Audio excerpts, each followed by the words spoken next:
Hello students, I hope आपने सारे questions किए होंगे, है ना। और चीज़ें समझ में भी आ रही होंगी। आराम से पढ़ा रहा हूँ, कोई रश नहीं है, आराम से समझिए। सारी चीज़ों को डिस्कस कर रहा हूँ, कुछ भी लेफ्ट नहीं हो, ठीक है। हम लोग आगे बढ़ते हैं और देखते हैं कुछ बेसिक टर्म्स जो हमें आने चाहिए आगे को समझने के लिए। करंट का मैंने सिंपल सा चीज़ आपको फॉर्मूला के साथ लिख के दे दिया, लेकिन वो करंट कैसे आता है, करंट जनरेट होता है, वो सब चीज़ों का थोड़ा हम लोग बैकग्राउंड में चलते हैं। स्टार्ट करते वही चीज़ जहाँ पे हम लोगों ने डिवाइड किया था इलेक्ट्रिसिटी को, किसमें, एक इलेक्ट्रोस्टैटिक्स में और दूसरा करंट इलेक्ट्रिसिटी में। तो करंट इलेक्ट्रिसिटी में पहला डेफिनेशन हम लोग करंट से चालू किए, चार्ज के बारे में समझे, रेट के बारे में समझें, फिर हम लोग चार्ज की प्रॉपर्टीज़ देखें। तो चार्ज की प्रॉपर्टीज़ देखने के बाद वो चार्ज के दूसरा हिस्सा जो कंस्टिट्यूट कराता है करंट, वो होता है। फर्स्ट पार्ट क्या होता है वो हम लोग अभी देखते हैं। एज अ चैप्टर अलग नहीं है, इसी में हम लोग समझेंगे, ठीक है।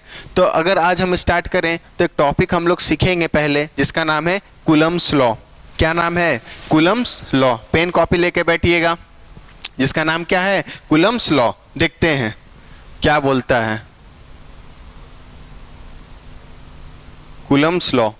ध्यान से सुनना सभी लोग, एकदम फील आ जाएगा, कोई रटने की जरूरत नहीं है। कूलम्स लॉ एक लॉ दिया गया है बेसिकली, जैसे कि ने क्या पढ़ के रखा है, लॉ ऑफ ग्रेविटेशन या ग्रेविटेशनल लॉ, है ना, न्यूटन ने जो दिया था। तो न्यूटन साहब ने जो दिया था वो क्या दिया था? F = G m1m2/2, ऐसा दिया था, ठीक है। यहाँ पर भी एक लॉ आता है जिसका नाम है क्या? Coulomb's law. और ये क्या कहता है देखते हैं। हमें दो चीजें पता है चार्ज के बारे में बेसिकली। क्या दो चीजें पता है? कि एक कि sir positive repel each other, positive नहीं कहना सही रहेगा, मतलब similar charges will repel each other and dissimilar charges और opposite nature of charges will attract each other, ये कह सकते हैं, ठीक है। तो देखो क्या हुआ, मान लो मैं सिंपल सा बात करूं, क्या कि अगर ये दो चार्ज है, यहां पर प्लस है और यहां पर माइनस है, सॉरी यहां भी प्लस ले लो, ठीक है। इसको तुम पकड़ के रखे हो, ये मान लो एक तरीके का फिक्स्ड है, ये क्या है? फिक्स्ड है, और तुमने इसको यहां पे लाके रख दी है। तो ऑब्वियस सी बात है, ये चार्ज किधर भागेगा? दूर भागेगा कि पास भागेगा? दूर भागेगा, है ना सर। ये चार्ज इधर भागेगा किसी रफ्तार से, बात समझ में आ रही है? इसका मोशन इधर हो जाएगा, मूवमेंट, बात समझ में आ गया। ये फिक्स्ड है, तुमने एक चार्ज प्लस को लाकर रखा तो ये हुआ। अगर मैं बोलूं कि सर ये पहला था, दूसरा मैं बोलूं कि सर यहां पर माइनस चार्ज है और यहां पर मैंने माइनस लाके रखा, तो भी क्या ये दूर भागेगा? बिल्कुल सही सर। इसका भी जो मोशन होगा या मूवमेंट होगा, ये away from the this charge होगा। और ये जो चार्ज है वो हमारा क्या है? फिक्स्ड है। ये चार्ज हमारा फिक्स्ड है, ये चार्ज हमारा क्या है? फिक्स्ड है। बात समझ में आ रही है? मान लेते हैं ये चार्ज कहाँ रखा हुआ है, तो ये चार्ज बेसिकली रखा हुआ हमारे किसी हॉरिजॉन्टल स्मूथ सरफेस पर, किसी भी हॉरिजॉन्टल स्मूथ सरफेस पर ये चार्ज रखा हुआ है। सर ऐसा मान लो ये लाइन ज्वाइन कर दिया आपने, ये हॉरिजॉन्टल सरफेस पर लाइन ज्वाइनिंग बस दिखा रहे हैं, ऐसा। बात समझ में आ रही है? तो सर मोशन उधर होगा। अगर मैं बोलूं कि अपोजिट नेचर के अगर चार्जेस लाओगे तो तुम क्या सोचोगे, तुम्हें क्या इंटरप्रेट कर पाओगे, तुम्हें क्या थिंकिंग आएगी? खुद से ही लॉ बनेगा, अभी देखना तुम ही लॉ बना दोगे, कोई खास बात नहीं है, कोई घबराना भी नहीं है, ठीक है। अगर मैं यहाँ पे बोलूं कि बताओ बच्चा लोग कि यहाँ पर प्लस चार्ज है, ये फिक्स्ड है, ये फिक्स्ड है, और यहाँ पर तुमने एक नेगेटिव चार्ज को लाके रख दिया, प्लेस कर दिया, नेगेटिव चार्ज को लाकर प्लेस कर दिया, तो ऑब्वियस सी बात है कि अगर लाइन ज्वाइनिंग करोगे तुम,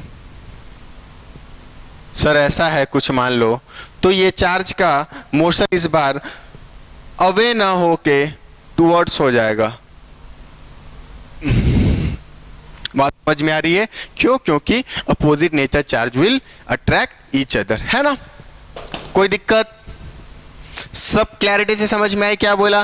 वैसा ही अगर अलग कॉम्बिनेशन ले लो, माइनस प्लस ले लो पहले, तो भी यही बात होगी, बिल्कुल यही बात होगी। अब मैं तीसरा कंडीशन से अगर फोर्थ कंडीशन लूं, क्या कि ये दोनों चार्जेस फ्री हैं, सेम नेचर है, मान लो ये बोथ आर फ्री, ये फिक्स्ड नहीं है, ये अभी फिक्स्ड नहीं है, फिक्स्ड नहीं है। अगर फिक्स्ड नहीं है तो क्या होगा सर बताओ? अगर ये फिक्स्ड नहीं है तो दोनों भागेंगे, अगर ये फिक्स नहीं है तो दोनों भागेंगे, तो ये सर इधर जाएगा और ये सर इधर आएगा। बात समझ में आ रही है? दोनों अपोजिट में भागेंगे, ये फोर्स ऐसे लगने वाला है, ठीक है, दोनों भागा। अगर दोनों का सर नेचर अपोजिट रहेगा और फिक्स्ड नहीं होंगे तो दोनों का नेचर अपोजिट रख दो, प्लस माइनस माइनस प्लस, जो लेना है ले लो, मैं एक कॉम्बिनेशन ले रहा हूं बस समझाने के लिए, और कुछ नहीं है। अगर ये सर ऐसा रहेगा तो ऐसा रहने पर क्या होगा सर? एक्चुअल में चीजें क्या होंगी? एक्चुअल में चीजें ये होंगी कि both will charge move towards each other, both move towards each other. ये सर इधर आ जाएगा और ये इधर आएगा। बात समझ में आ रही है? तो जो हमने 5 इलस्ट्रेशंस लिए हैं बेसिक जो आपको भी पता होता है ये चीज़ें, इससे सर आप कहना क्या चाहते हैं? कहना ये चाहते हैं अगर कोई भी हमारे पास चार्ज एक Q1 मान लो और दूसरे चार्ज को Q2 मान लो, और दोनों के बीच का सेपरेशन कुछ R मान लो, दोनों के बीच का सेपरेशन क्या मान लो? R मान लो, तो एक लॉ निकल के आता है जो साइंटिस्ट ने दिया था, और उसी लॉ को बोला जाता है कूलम्ब्स लॉ। और ये फोर्स को अच्छे से एक्सपीरियंस तुम मैग्नेट्स में कर सकते हो। किस में कर सकते हो? मैग्नेट्स में। देखे होगे पूरा मैग्नेट्स किए होगे, चिपकाने का अपोजिट पोल ले लो, दोनों नॉर्थ नॉर्थ लाओ, पूरा जान लगा दो, तो नहीं नहीं नहीं नहीं वो जाएगा ही नहीं, ठीक है, सॉरी सिमिलर अपोजिट बोल दिया, सिमिलर पोल्स, वो कितना भी करो वो घसक जाएगा, वो घसक जाएगा। लेकिन अपोजिट पोल्स लाओ तो खुपाच आराम से चिपक जाएगा। तो ये वाली चीजें हैं। यहां से सर कहना ये चाहते हैं कि अगर दोनों के बीच का कुछ भी तुम सेपरेशन जहां से भी ले रहे हो, अगर सेपरेशन कुछ आर मानते सभी में, तो जो लॉ, इसमें और भी बातें होती है, मास विदाउट मास, वो सब कुछ नहीं सोचना है अभी। वो क्या होता, चार्ज है तो मास रहेगा ना, वो क्या होता। तो जो लॉ निकल के आया, जो मैं लिख रहा हूं, वो लॉ क्या दिया गया? वो लॉ दिया गया, इधर देखो, वो बोला गया कि जो फोर्स लग रहा है वो directly proportional to product of Q1 and Q2 है। जो फोर्स लग रहा है बिटवीन चार्जेस का वो inversely proportional of the separation between them है। तो अगर इन दोनों को अगर मैं कंबाइन कर दूंगा तो क्या मिलेगा? दोनों को कंबाइन कर दूंगा तो सिंपल कि कंबाइन कर दिया तो Q1 और ये Q2 और ये नीचे R², ये प्रोपोर्शनलिटी कांस्टेंट के टर्म में सर ऐसे लिखा जाएगा। जो मैं बोला सब समझ में आया? जो मैं बोला क्या सब समझ में आया? आया तो ठीक, नहीं आया तो दोबारा मैं बोल रहा हूं। आया तो ठीक, नहीं आया तो दोबारा मैं बोल रहा हूं।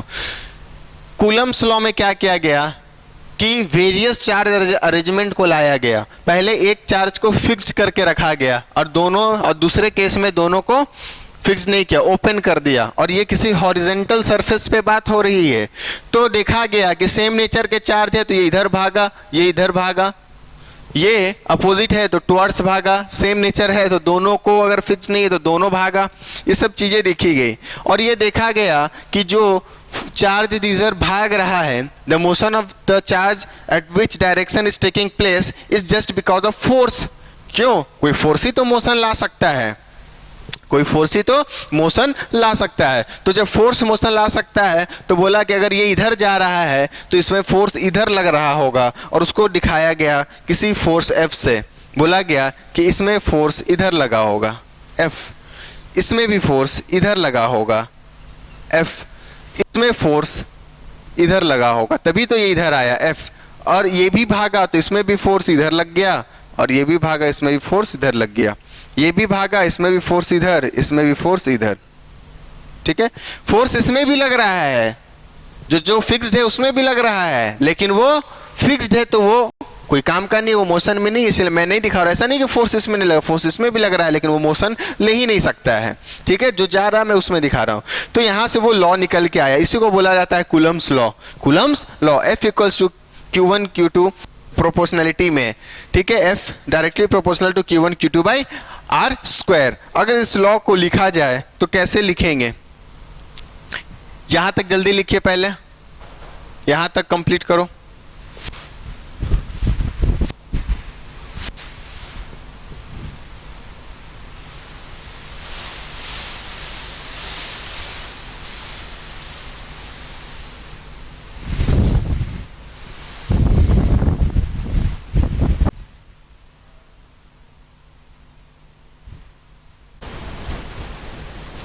तो ये है हमारा क्या, जो लॉ निकल के आया, जो कूलम्स लॉ है।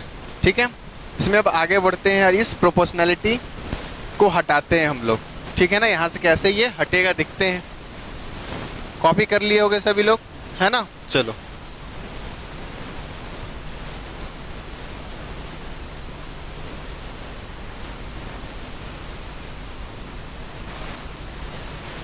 तो अगर मैं इस प्रोपोर्शनैलिटी कांस्टेंट को हटाना चाहूं तो क्या आ जाएगा?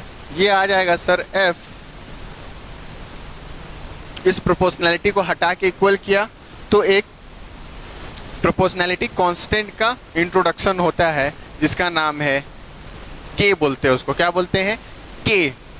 फिर यहाँ पे product of charges Q1 Q2 and separation between them का स्क्वायर। ये फोर्स इतना एक्सपीरियंस करता है कोई भी दो चार्ज जब किसी सेपरेशन पे रखा होता है, इसी को बोला जाता है कूलम्स लॉ। क्या बोला जाता है? Coulomb's law. सिंपल सा लॉ है, कोई खास बात नहीं है, है ना? ये है फोर्स है तो यूनिट न्यूटन में होगा, एन लिखना। इसकी यूनिट की अगर बात करें तो ये न्यूटन एन। ठीक है, ये है कूलम्स लॉ। ये और सीखेंगे धीरे धीरे, इसमें बहुत सारी चीजें आती हैं, अभी हम लोग इतना समझते हैं कि दो चार्जेस का प्रोडक्ट और ये। अब K की वैल्यू सर क्या होती है? K की वैल्यू होती है, K की वैल्यू याद रखना है, K की वैल्यू होती है 9 into 10 raise to 9 into 10 raise to 9। 9 into 10 raise to 9 is the value of K। और भी इसमें डिटेलिंग में जाया जाता है, वो उतना भी जाना नहीं है ये। और एक बात ध्यान में रखना है, कान खोल कर सुनो और पेन पकड़ के लिख लेना कि this force is medium dependent. मैं लाल से लिख दे रहा हूं, this force, this Coulombic force is medium dependent, है ना? ये याद रखना, ये जो फोर्स है ना, ये मीडियम पे डिपेंड करता है कि हमारा चार्ज कहाँ रखा गया है। ये वाला जो वैल्यू मैं लिखा हूं, ये बेसिकली एयर के लिए है। एयर और वैक्यूम और फ्री स्पेस सभी एक ही चीज है। फ्री स्पेस, उसमें इतना फोर्स लगता है और K की वैल्यू इतना होता है। जब मीडियम में जाते हैं ना तो इसी में ये दिक्कत आती है, K की वैल्यू कुछ चेंज होती है हल्का, और ये फोर्स की वैल्यू भी बदल जाता है। तो एयर में सर इतना बात होता है। बोलो ठीक, यहाँ तक कोई दिक्कत नहीं है? लिखो। तो ये आपको याद करके रखना है, K Q1 Q2 by R square. फिर याद करके रखना है K की वैल्यू, फोर्स का न्यूटन होता है यूनिट, और कोई खास बात नहीं है, वेक्टर क्वांटिटी है, पता है ना? चलो, अगर मैं सिंपल सा क्वेश्चन दूं और मैं पूछूं, क्या है क्वेश्चन? ये है कि दो चार्जेस हैं, एक है 1 कूलम, दूसरा है 1 कूलम, और दोनों के बीच का सेपरेशन 1 मीटर है। तो find the force value experience by these two। Find the force value experience by this two charges. Pause करके बनाना है। Find the force value experience by this two charges. तो दिस टू चार्जेस के बारे में कैसे sir निकलेगा, कैसे निकलेगा? निकालने का सिंपल तरीका कि सर क्या Q1 दिया हुआ है मुझे? हाँ सर दिया हुआ है ना, इसमें कौन सी खास बात है? आप मेरे को दो तो मौका बनाने के लिए। Q1 दिया हुआ है 1 कूलम, Q2 दिया हुआ है 1 कूलम, और क्या R की वैल्यू भी दी हुई है 1 मीटर? बिल्कुल दिया हुआ है। क्या जब इतनी चीजें दी हुई तो क्या हम डायरेक्ट इस फॉर्मूला का यूज कर सकते हैं कि नहीं कर सकते हैं? कर सकते हैं ना। तो put all the values here, you will definitely going to get the answer। और आंसर आपको दिख रहा होगा कितना आने वाला है। आंसर आपको दिख रहा होगा कितना आने वाला है। आ भी गया सभी का? ठीक है। तो फोर्स की जो वैल्यू आएगी वो आएगी K Q1 की वैल्यू 1 कूलम, Q2 की वैल्यू 1 कूलम अपॉन 1 स्क्वायर, और फोर्स की value I simply K Newton, K Newton. ठीक है, यानी 9 इंटू 10⁹ न्यूटन। कोई दिक्कत? ठीक है,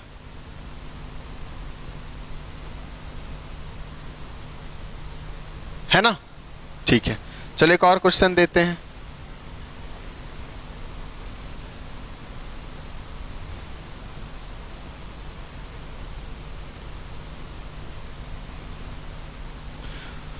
डायरेक्शन की मैं बात करूं फोर्स का तो किधर लगेगा? क्या दोनों सेम नेचर के चार्ज हैं? हाँ सर, तो एक में फोर्स इधर लग रहा है और एक में फोर्स इधर लग रहा है। ठीक है, अगर मैं क्वेश्चन दूं कि ये है हमारा 2 कूलम और ये है हमारा -4 कूलम, और सेपरेशन बिटवीन देम अगर मैं दे देता हूं,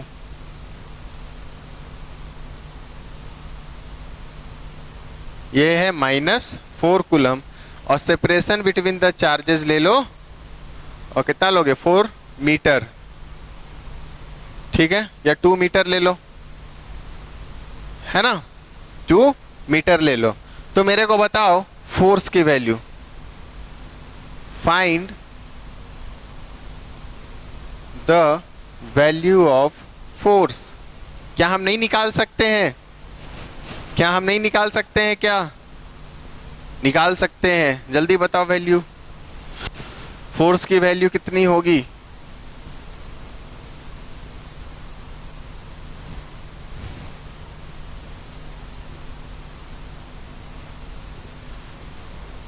तो फोर्स की वैल्यू F जो होगी वो होगी K Q1 Q2 upon R square. Video रोक करके बनाना है, फिर आंसर मिलाना है। बार बार बोल रहा हूँ, ठीक है? क्लास में रहोगे तो क्वेश्चंस के लिए टाइम मिलेगा, वैसे ही मान के चलो 1-2 मिनट हमको मिला है और रोक के सोचना है। तो बना लिए होगे। तो कितना आ रहा है? Q1 की सर वैल्यू, Q1 की वैल्यू है 2 कूलम, Q2 की वैल्यू है -4 कूलम। बोलो ठीक। और separation between them 2 metre, 2 metre. Separation between them is 2 metre. तो मेरे को बताओ F की वैल्यू। तो सर इसमें कोई खास बात नहीं है। F की वैल्यू हो जाएगी K Q1 Q2 upon R square. कितना? 2 का स्क्वायर। तो K into 2 into 4 upon 2 into 2, ये कट गया। तो कितना आया? फोर्स के वैल्यू आई 2K, यानी 2 इंटू 9 इंटू 10⁹ न्यूटन, यानी 18 इंटू 10⁹ न्यूटन।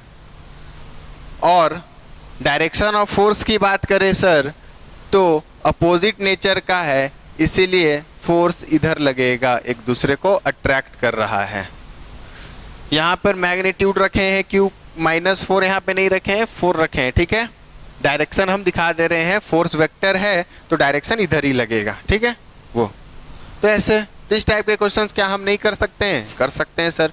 जब कभी भी क्वेश्चन में कुछ मेंशन नहीं है तब तक मानना है कि चार्जेस एयर में रखे हुए हैं या फ्री स्पेस में रखे हुए हैं या वैक्यूम में रखे हुए हैं। आपको ये मेंशन करके नहीं देगा कि कहाँ चार्ज है। अगर वो कुछ नहीं दिया है तो सिंपल सा मानना है वो यही फॉर्मूला पे बनेगा। अगर कहीं और चार्ज रखा जाएगा, पानी में रखा जाएगा, किसी एसिड में रखा जाएगा, किसी अलग मीडियम में रखा जाएगा, तब वो आपको मेंशन करके देगा। ठीक है, चलो यहां तक बात समझ में आती है। तो ये है हमारा कूलम्स लॉ। ऐसे अगर और एक अच्छा सा क्वेश्चन दूं तो आप क्या बताओगे? क्वेश्चन क्या है? Find the value of minimum force. Find the minimum value of force या find the value of minimum force which can be experienced by two charges। दो चार्जेस के बीच में सबसे कम से कम कितना फोर्स लग सकता है?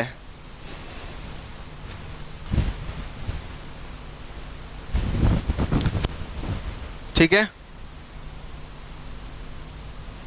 बनाइए इसको पहले। अगर मैं बोलूं कि कोई भी मेरे को जो कूलम फोर्स लगाना है वो सबसे मिनिमम कितना लगेगा? सबसे मिनिमम फोर्स ये हो गया, ये हो गया। सभी को रब करते हैं ना। सबसे मिनिमम फोर्स कितना लगेगा सर?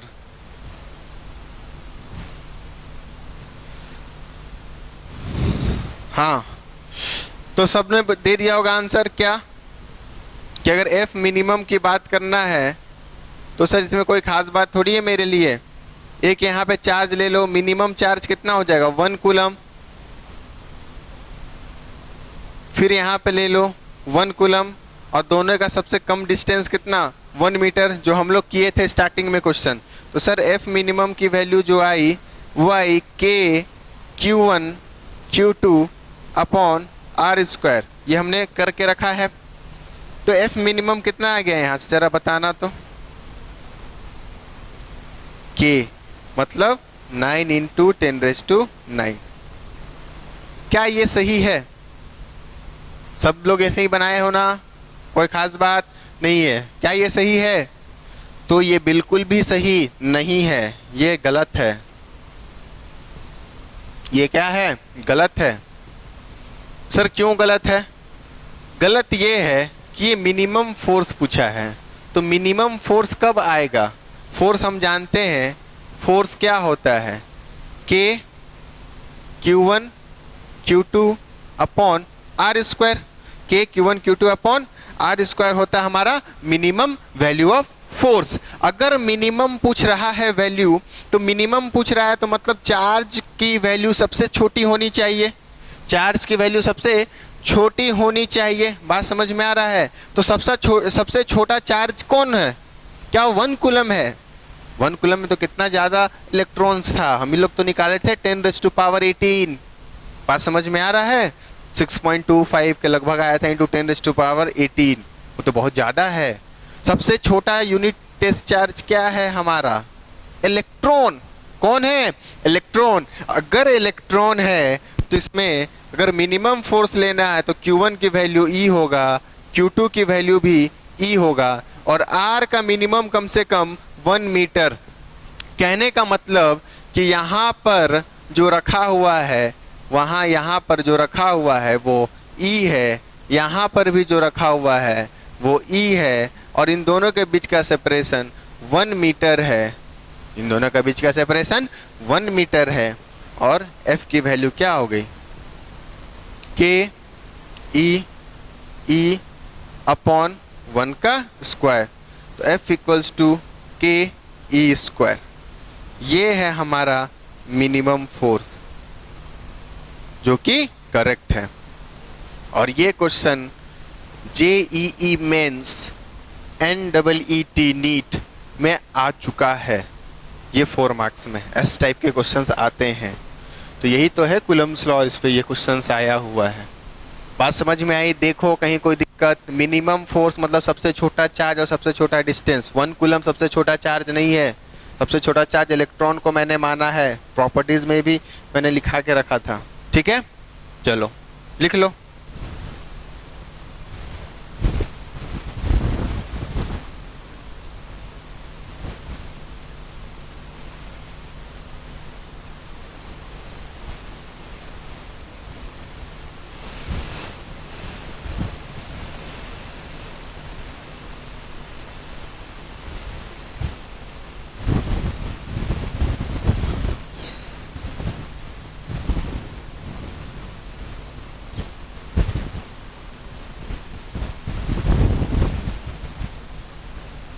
है ना?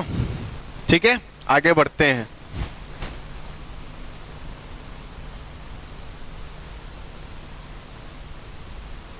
तो सर ये तो फोर्स तो लग रहा है, फोर्स तो लग रहा है, लेकिन ये फोर्स लगा कौन रहा है? क्योंकि ये दोनों तो चार्जेस आपस में टच ही नहीं हो रहे हैं।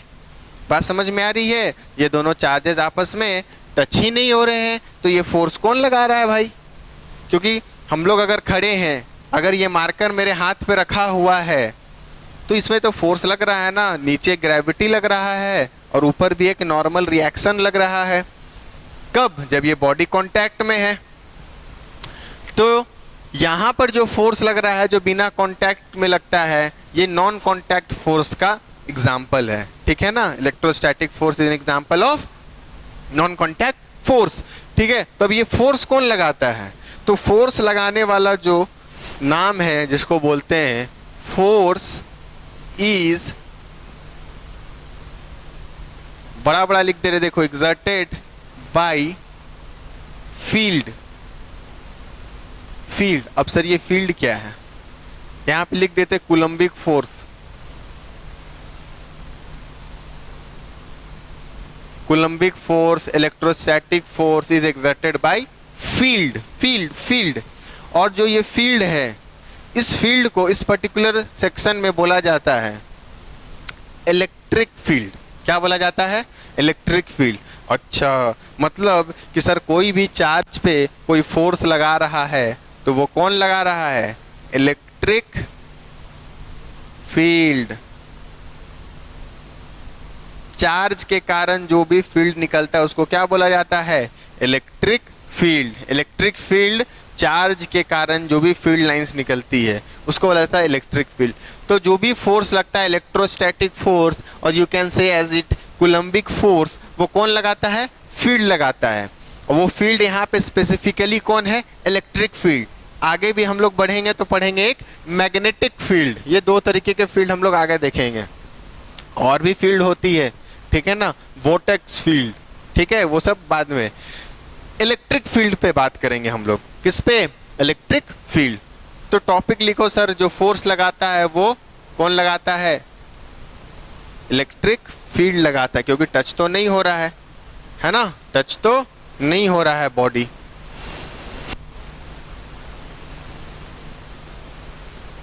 ठीक है, इलेक्ट्रिक फील्ड। चलो देखते हैं सर ये इलेक्ट्रिक फील्ड क्या है। लिखो,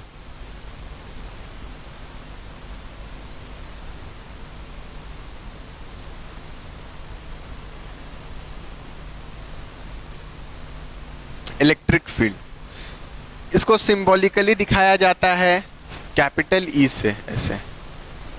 इसका मतलब होता है इलेक्ट्रिक फील्ड। अब ये होता है क्या, देखो समझते हैं, एकदम इत्मीनान से समझते हैं। 2-3-4 मिनट सुनना ध्यान से, सब चीजें समझ में आ जाएंगी, कोई खास बात नहीं है। सुनो बस। मान लो ना, क्या बोले, मान लो एक तुम्हारे पास चार्ज है Q, ठीक है, Q, ठीक है, Q charge plus Q charge. यहाँ पे हमारे पास एक क्या है, प्लस Q चार्ज है, प्लस Q चार्ज है, ठीक है सर। अब देखो, कोई ये नया चीज नहीं है, अभी जो तुम पढ़े हो कूलम्ब्स लॉ ना, देखना उसी से मैं रिलेट करूंगा, और वही चीज है, एक अलग तरीके से दिखता है। कूलम्ब्स लॉ समझ में आया? ये समझने में कोई दिक्कत नहीं आएगी, ये गारंटी है, ध्यान से समझना। एक हमारे पास चार्ज प्लस क्यू है। अब मैं क्या कर रहा हूं ना, हमारे पास एक यहां पर कोई चार्ज प्लस क्यू नॉट है, क्यू नॉट बोले थे, Q not, Q not, Q small Q, capital Q, किसी से भी चार्ज को तुम क्या कर सकते हो, रिप्रेजेंट कर सकते हो। यहाँ पर मैंने क्या माना, एक हमारे पास प्लस क्यू चार्ज है और दूसरा हमारे पास प्लस क्यू नॉट चार्ज है। इस क्यू नॉट चार्ज को बोला जाता है टेस्ट चार्ज, टेस्ट चार्ज।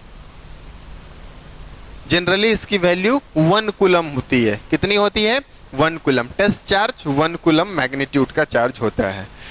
अब क्या किया गया, इस क्यू नॉट को इसके तरफ लाया गया, ठीक है ना। क्यू नॉट चार्ज को ब्रिंग किया गया किसके, इस कैप प्लस क्यू के नेबरिंग सराउंडिंग में लाया गया। इसका कुछ अपना रीजन है, ऐसा रीजन होगा इसका, ऐसा इसका रीजन में लाया गया। तो जैसे जैसे इसको लाया गया वैसे वैसे क्या हुआ, जैसे जैसे ये इसके रीजन में आया या आ रहा था, इसका रीजन है, ऐसा होगा ना, इसका रीजन क्यू है तो है, तो इसका रीजन जो है जैसे आ रहा था, तो क्या इस क्यू पर फोर्स लगेगा, क्या पूछ रहा हूं, इस क्यू पर फोर्स लगेगा, बिल्कुल लगेगा। मैंने देखा था कि दो चार्ज हैं तो फोर्स लगता है, दोनों पॉजिटिव है तो बिल्कुल लगेगा। तो इस पे भी फोर्स लगेगा। क्या अगर मैं बोलूं क्या इस क्यू नॉट पे भी फोर्स लगेगा, तो हाँ सर लगेगा, फोर्स लगेगा, क्यू नॉट पे भी फोर्स लगेगा। बात समझ में आ रही है। तो क्या लिखा गया, अगर मैं बोलूं कि दोनों पे सर फोर्स लगा और इसको लाइन ज्वाइन करो ऐसा,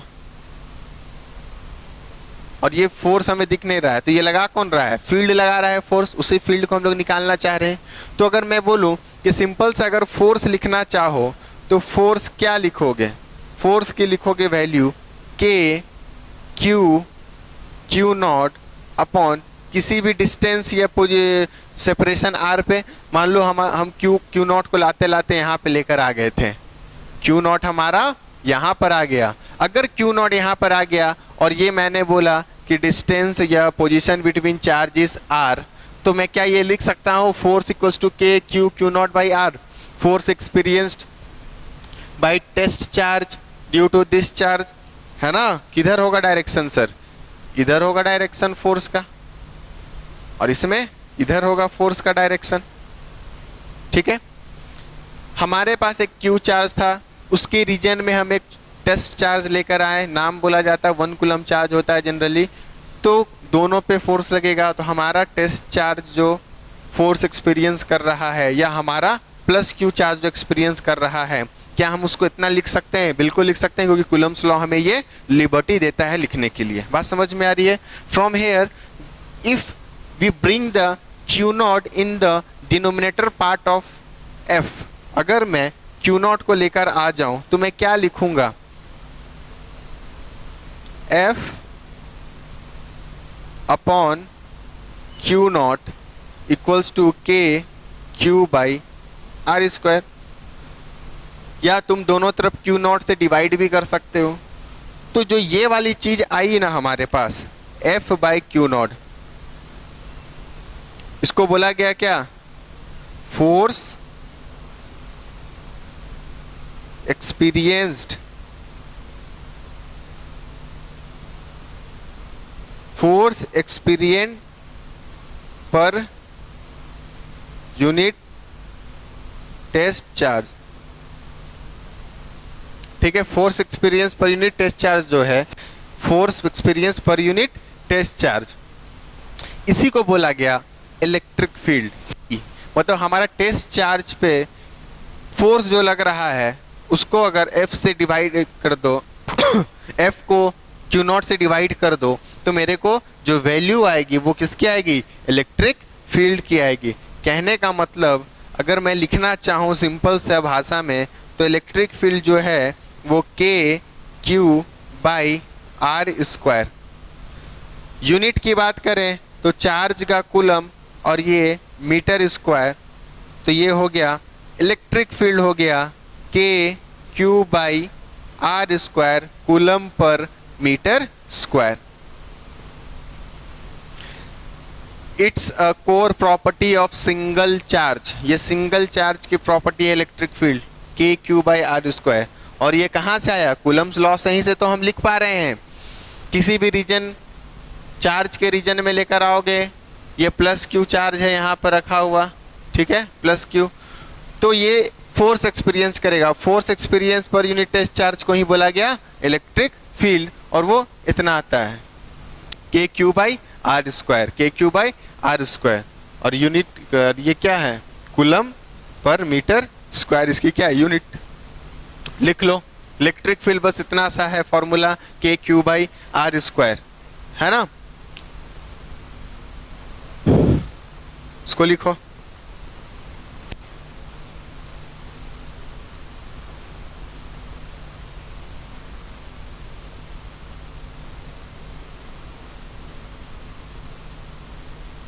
पॉज करके लिख लिए?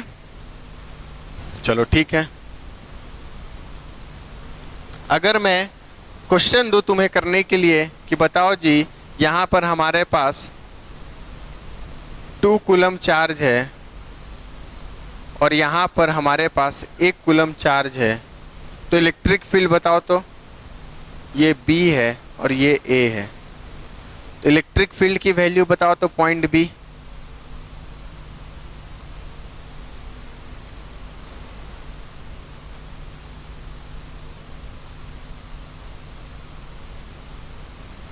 Electric field at point B, तो क्या लिखोगे सर? ई। अगर डायरेक्ट नहीं लिखना है तो सिंपल सा फोर्स से लिखते हैं, ठीक है? फोर्स से देखते हैं, देखो F इक्वल्स टू के, Q1 है 2, और जहां पे निकालना है वहां पे 1 कूलम, और ये सेपरेशन नहीं दिए, सेपरेशन मान लो 3 है, 3 मीटर, तो ये 3 का स्क्वायर। F इक्वल्स टू के Q1 Q2 बाई स्क्वायर। अब मेरे को इसी जगह तो निकालना है, तो क्या कर दो, F बाई 1 इधर लेकर आ जाओ, के Q बाई 9, ठीक है? और ये हो गया कूलम पर मीटर स्क्वायर। यही तो है हमारा इलेक्ट्रिक फील्ड की वैल्यू। मतलब सर 9 इंटू 10⁻⁹ इंटू 2 अपॉन 9, 9 ने 9 को काटा तो बच गया 2 इंटू 10⁹ ये है इलेक्ट्रिक फील्ड। ये है क्या हमारा इलेक्ट्रिक फील्ड का वैल्यू। देखो, ये डायरेक्ट भी लिख सकते थे, के क्यू बाई आर स्क्वायर, के क्यू बाई आर स्क्वायर, तो वो भी आ जाता है इलेक्ट्रिक फील्ड की वैल्यू। बात समझ में आ रहा है? तो ये है हमारा सर इलेक्ट्रिक फील्ड का आइडिया, और ये हमें पता होना चाहिए, है ना? ठीक है, क्वेश्चंस कीजिएगा इस पे, और आगे बढ़ेंगे हम लोग और देखेंगे पोटेंशियल पे, थोड़ा बात करेंगे, फिर बात करेंगे हम लोग क्वेश्चंस करने के बाद आगे। थोड़ा वर्क पढ़ के आइएगा, वर्क डन क्या होता है, कैसे निकलता है, फिर मैं समझाऊंगा पोटेंशियल, और कुछ होगा तो क्वेश्चंस और करते हैं। आप लोग प्रैक्टिस करते रहिए और सॉल्व करते रहिए, है ना? ठीक है, कहीं कोई दिक्कत नहीं होना चाहिए। सिंपल सी चीज़ें थी जो मैंने आपको समझाया है, बात बाकी आप किताब से भी गो थ्रू कर सकते हैं, जो भी आप फॉलो कर रहे होंगे। ठीक है।